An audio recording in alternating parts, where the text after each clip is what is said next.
अस्सलाम वालेकुम आदाब। एशिया एक्सप्रेस में आप तमाम का इस्तकबाल। यूनिफॉर्म सिविल कोड जिसे बहुत सारे लोग अब तक अफसाना समझते आ रहे थे, जिसके बारे में लगता था कि ये सिर्फ़ और सिर्फ एक पॉलिटिकल जुमला होगा जो कभी कभार सियासत गरमाने के लिए इस्तेमाल किया जाता है, अब ये सब शायद हकीकत की तरफ बढ़ रहा है। क्यों, कैसे? तो आप लोगों ने सुना होगा कि चंद दिन पहले दिल्ली हाई कोर्ट ने एक फ़ैसले के दौरान ये बात कही थी कि भारत का समाज अब यूनिफॉर्म सिविल कोड की जानिब बढ़ सकता है। दिल्ली हाई कोर्ट ने उससे आगे बढ़कर ये बात कही थी कि अब सेंट्रल गवर्नमेंट को कॉमन सिविल कोड या यूनिफॉर्म सिविल कोड का ड्राफ्ट तैयार करना शुरू कर देना चाहिए। यूनिफॉर्म सिविल कोड यानी हर मामले में पूरे भारत के लिए एक क़ानून हो, कोई अलग अलग से मजहबी क़वानीन ना हो, बल्कि तमाम मज़हबों के मानने वालों के लिए एक क़ानून बना दिया जाए। दिल्ली हाई कोर्ट ने ये बात कहते हुए बताया कि भारत का समाज अब धीरे धीरे होमोजेनस बनता जा रहा है और अब तमाम मज़हबों के दरमियान मौजूद रुकावटें हटती जा रही है। लाइव मिंट की रिपोर्ट के मुताबिक जो इस फैसले पर उसने पेश की है, दिल्ली हाई कोर्ट की जस्टिस प्रतिभा एम सिंह, जिन्होंने ये फैसला सुनाया, बेसिकली ये सिंगल बेंच जज थी, उन्होंने कहा कि अदालतें बार बार पर्सनल लॉस की वजह से कॉन्फ्लिक्ट का शिकार होती रहती है। अलग अलग मज़हबों और कौमों से ताल्लुक़ रखने वाले लोग शादी के मामलों में या दीगर जो रिलीजियस अफेयर्स है उस मामलों में कॉन्फ्लिक्ट लेकर आते हैं, जबकि नई नस्ल के नौजवानों को इन मजहबी क़वानीन की बंदिशों में रहना नहीं है। इसीलिए जस्टिस प्रतिभा के मुताबिक अब कॉमन सिविल कोड की जानिब हमें बढ़ जाना चाहिए। यूनिफॉर्म सिविल कोड या कॉमन सिविल कोड का मतलब तो हम सब जानते हैं। वैसे यूसीसी यानी यूनिफॉर्म सिविल कोड लोगों की निजी ज़िंदगी से जुड़े मामलात, जैसे शादी का मामला है, तलाक़ का मामला है, किसी को गोद लेना है, विरासत की तक़सीम है, इन जैसे मामलात में तमाम मज़हबों और कौमों को परे रख कर, उनके अफेयर्स को परे रख कर कॉमन लॉ बनाया जाए और सबको वो मानना पड़ेगा, ये यूसीसी कहता है। आज की तारीख़ में हम जानते हैं कि हमारे मुल्क का दस्तूर और क़ानून अलग अलग मज़हबों व कौमों को उनके हिसाब से उनके मामलात में क़ानून बनाने और उस पर अमल करने का इख्तियार उनको देता है।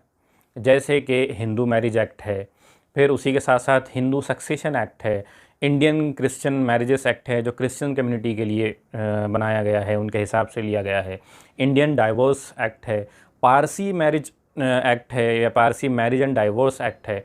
इस तरह के अलग अलग एक्ट्स जो हैं इंडियन गवर्नमेंट में या हमारे मुल्क में मौजूद हैं। मुस्लिम पर्सनल लॉज भी मौजूद हैं, लेकिन वो बेसिकली कोडिफाइड नहीं हैं जिस तरह से ऊपर के लॉज कोडिफाइड हैं। उसमें से चंद चीज़ें हैं, हालांकि जैसे कुछ हिस्से जो क़वानीन के तहत आते हैं, जिसे हम शरीयत एप्लीकेशन एक्ट कहते हैं, या डिसोल्यूशन ऑफ शरीयत एप्लीकेशन एक्ट के अलावा dissolution of Muslim marriages act के नाम से कुछ चीज़ें डिफ़ाइन की गई है। ये तमाम क़वानीन जो हैं लोगों के पर्सनल लॉस का पार्ट है, उनके अपने अपने मज़हबों, उनकी कौमों के हिसाब से इन रूल्स को डिफ़ाइन किया गया है। उन्हें इजाज़त दी गई है कि वो अपने कौम के सिस्टम के हिसाब से या अपने मज़हब के सिस्टम के हिसाब से चीज़ों को डिज़ाइन करे और उनको फॉलो करे। उनको बाज़ाब्ता कोडिफ़ाई किया गया है, लॉ की शक्ल दी गई, जो ज़ाहिर सी बात है बिल्कुल अलग अलग है, एक दूसरे से अलग अलग सिस्टम मौजूद है। अब दिल्ली हाई कोर्ट ने जिस तरह इशारा किया है वो क्या मामला है? दिल्ली हाई कोर्ट ने कहा है कि जिस तरह दस्तूर के आर्टिकल 44 में उन्होंने रेफरेंस दिया है, उसका में एक मौका रखा गया था कि यूनिफॉर्म सिविल कोड को लागू कर देना चाहिए, जिसका जिक्र उनके मुताबिक सुप्रीम कोर्ट ने भी कई बार किया है। ऐसा कोड जो सबके लिए कॉमन हो, कोर्ट के मुताबिक उसकी वजह से इन पर्सनल मैटर्स में झगड़े कम होंगे या कम से कम झगड़ों पर फ़ैसला देना आसान हो जाएगा। कोर्ट के मुताबिक ज़्यादातर मसला अलग अलग मजहबी क़वानीन की वजह से होता है। अदालत ने ये बात उस वक़्त कही जब मीना कम्युनिटी, राजस्थान की एक ट्राइबल कम्युनिटी है, उसके मामले में हिंदू मैरिज एक्ट 1955 को लागू करने के बारे में बात की जा रही थी। जो केस आया था उसके मुताबिक एक जोड़े ने तलाक़ की अर्ज़ी दी थी। इनकी शादी 24 जून 2012 को हुई थी। तलाक़ की अर्ज़ी 13(1) IA के मुताबिक मांगा गया था। तलाक़ की अर्ज़ी 2 दिसंबर 2015 को हस्बैंड की जानिब से डाली गई थी। बीवी की जानिब से इसे रिजेक्ट करने की डिमांड ये कहते हुए की गई थी कि वो बेसिकली राजस्थान की एक ख़ास ST कम्युनिटी से ताल्लुक़ रखती है, जिसको मीना कम्युनिटी के नाम से हम जानते हैं, इसलिए उस पर हिंदू मैरिज एक्ट लागू नहीं हो सकता। ये भी वाज़ेह हो कि पहले ये मामला एक फ़ैमिली कोर्ट में गया था, जहाँ पर यह कहते हुए तलाक़ की अर्ज़ी को ठुकरा दिया गया था कि लड़की मीना कम्युनिटी की है, इसलिए उस पर हिंदू मैरिज एक्ट लागू नहीं होगा। दिल्ली हाई कोर्ट ने फैमिली कोर्ट के फैसले पर रोक लगाते हुए केस की सुनवाई की इजाज़त दी और इस मामले को सुनते हुए फिर यूनिफॉर्म सिविल कोड, असलियत में यूनिफॉर्म सिविल कोड क्या है? यूसीसी की शुरुआत हम जानते हैं कि भारत की आज़ादी से पहले हुई थी। जब ब्रिटिश की हुकूमत थी 1835 में, एक रिपोर्ट में ये बात कही गई थी कि भारत में जो क्राइम्स हैं, जो जुराइम हैं, फिर सबूत है और तमाम किस्म के जो एग्रीमेंट्स हैं, मुआहदे हैं, उनके लिए एक ही टाइप का कानून होना चाहिए। हाँ, इस रिपोर्ट में ये बात भी ज़रूर कही गई थी कि हिंदुओं और मुसलमानों के ज़ाती क़वानीन को इससे अलग रखना चाहिए। यूनिफॉर्म सिविल कोड के तहत जो बात की जाती है, इसके मुताबिक पूरे मुल्क में, पूरे भारत में एक क़ानून चलना चाहिए जो तमाम मज़हब के मानने वालों पर लागू हो, जिसमें जैसे कि पहले बात हुई है, हमने वाज़ेह किया कि शादी का मामला है, तलाक़ का मामला है, विरासत का है, या किसी को गोद लेने का मामला है, ये जैसी जितनी चीज़ें हैं, इनका मामला एक ही रूल से डिफ़ाइन हो। इसके लिए दस्तूर के सेक्शन 44 का हवाला दिया जाता है। सेक्शन 44 जो कि दस्तूर का डायरेक्टिव प्रिंसिपल है, जिसमें बेसिकली सताए गए लोगों को इंसाफ दिलाने और अलग अलग कल्चरल ग्रुप्स को हम आहंग करने, उन्हें एक जगह लेकर आने की बात कही गई है। डॉक्टर अम्बेडकर ने दस्तूर को तैयार करते वक्त कहा था कि यूनिफॉर्म सिविल कोड मुल्क में आना चाहिए, लेकिन डॉक्टर अम्बेडकर ने ये भी कहा था कि इसको ज़बरदस्ती थोपा नहीं जाना चाहिए, बल्कि ये वॉलंटरी होना चाहिए, ये पब्लिक खुद डिमांड करे कि इस चीज़ को लेकर आए, और इसीलिए दस्तूर में आर्टिकल 35 को डाला गया था। ये बिल्कुल वैसा ही था जैसे कश्मीर से आर्टिकल 370 के बारे में डॉक्टर अम्बेडकर ने कहा था कि इसको हटाने का रास्ता ऊपर से ना हो, बल्कि वहाँ के लोगों की मर्ज़ी से होना चाहिए। डॉक्टर अम्बेडकर ने कॉन्स्टिट्यूएंट असेंबली की अपनी तकरीर में भी ये बात कही थी कि किसी को भी नहीं समझना चाहिए कि अगर स्टेट के पास ताकत है, स्टेट के पास पावर है, तो वो फ़ौरन यूनिफॉर्म सिविल कोड को नाफिज कर दे। वो ताकत उस वक़्त गलत मानी जाएगी अगर आपके बनाए क़ानून पर देश के मुसलमान या क्रिश्चन या दूसरी कौमें एतराज़ करें। मेरे हिसाब से अगर कोई हुकूमत ऐसा करती है तो वो पागल होगी। ये डॉक्टर अम्बेडकर के जुमले। जब भी ये मसला उठता है, बहुत साफ़ बात है कि इसका मकसद दो ही चीज़ों के लिए होता है, सरकार की जानिब से अक़लियतों को डराने के लिए, और सरकारी मीडिया वो सरकार की जानिब से जनता को असल मुद्दों से भटका कर एक नया खिलौना हाथ में देने के लिए।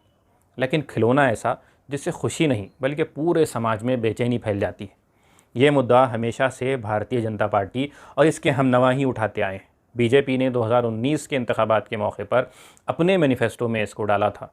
आप इस बात को इससे भी समझ सकते हैं कि 2018 में लॉ कमीशन ने अपनी रिपोर्ट में ये बात लिखी थी कि फ़िलहाल हमारे मुल्क में यूनिफॉर्म सिविल कोड की ज़रूरत नहीं है, जिसमें वजह ये बताई गई थी कि भारत जैसे डाइवर्स मुल्क में अलग अलग क़वानीन ही होने चाहिए और इसी की वजह से लोगों की इज़्ज़त, उनका एहतराम बाकी रहेगा। अगर हम इसको लाते हैं तो ये हालात को सिंप्लीफाई करने के बजाय और बिगाड़ देगा। लॉ कमीशन ने यह भी कहा था कि ख़ुद दस्तूर ने लोगों को अलग अलग प्रोविजंस दिए, जैसे कि माइनॉरिटीज़ की अगर हम बात ले लें तो उनको अलग से कुछ चीज़ों की आज़ादी दी गई है, आदिवासियों की हम बात ले लें तो उनको कुछ अलग से प्रोविजंस दिए गए हैं, बल्कि ख़ुद सिविल प्रोसीजर कोड की अगर बात करें CPC या क्रिमिनल प्रोसीजर कोड की अगर बात करें तो उनमें भी एग्जेम्पशंस दिए गए हैं। तो फिर UCC कैसे हल हो सकता है इस मामले का?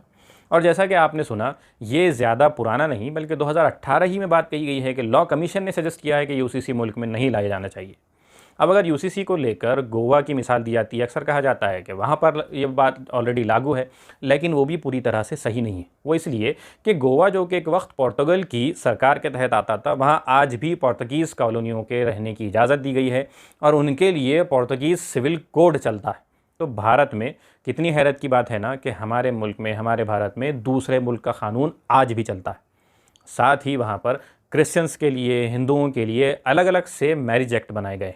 आपको ये जानकर भी बहुत हैरत होगी कि गोवा में ख़ुद हिंदुओं की स्पेशल डिमांड पर मैरिज एक्ट में तब्दीली करते हुए इन्हें दूसरी शादी की इजाज़त दी गई थी।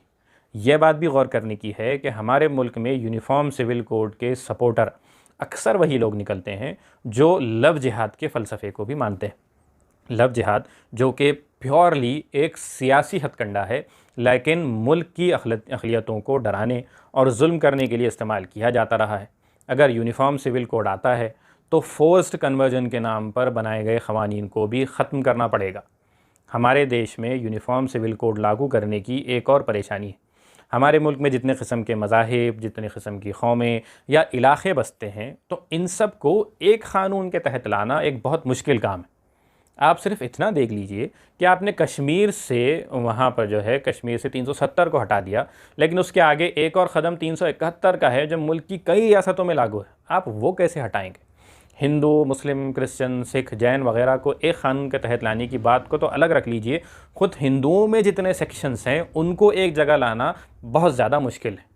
ख़ुद दिल्ली हाई कोर्ट ने ये बात कही है, जिस मामले में ये बात कही है वो हिंदू कम्युनिटी ही का मामला था, उसी में चीज़ें डिवाइडेड थी। राजस्थान की मीना कम्युनिटी की एक औरत का दावा था कि इनकी कौम पर हिंदू मैरिज एक्ट लागू नहीं हो सकता।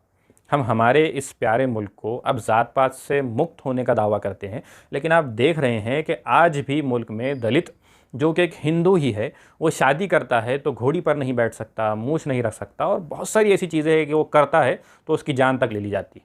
अगर रख ले तो हिंदू कम्युनिटी के लोग ही उस पर जुल्म करने लगते हैं।